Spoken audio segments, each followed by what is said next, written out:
শ্রী শ্রী অনুকূলচন্দ্র ঠাকুরের আলোচনা জয়গুরু। ব্যতিক্রমী বিবাহের ভয়াবহ পরিণাম।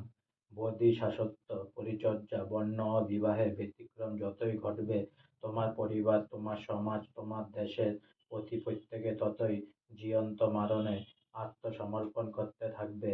আপদ আপদের সময় দেখতে পাবে, লোক আছে কিন্তু কেউ নেই কাকেও বাঁচাতে। যারা বর্ণাশ্রম অনুসরণ করেনি, তাদের কন্যার পানি গ্রহণে বর্ণাশ্রম বিহিতভাবে অনুষ্ঠিত যেখানে হয়নি।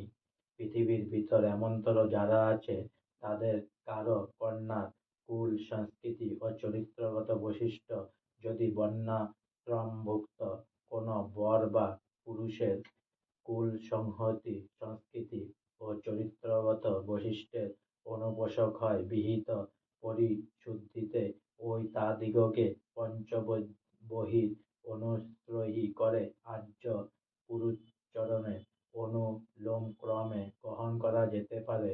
ঐ আর্য সংস্কৃতিতে সংস্কৃত করে এবং বিহিতভাবে সদাচার শুদ্ধ হও। তপোবন পরিস্থিতিতে সংশুদ্ধ হলে তাদের অন্ন পানীয় তেমনতর দোষাবহ নয়ক। আজকে আমার শ্রী শ্রী অনুকূলচন্দ্র ঠাকুরের আলোচনা এখানেই সমাপ্ত হলো। অনেক অনেক সাবস্ক্রাইব করুন, অনেক অনেক লাইক করুন, অনেক অনেক ভালো থাকুন, অনেক অনেক সুস্থ থাকুন, আর সঙ্গে বলুন জয় গুরু।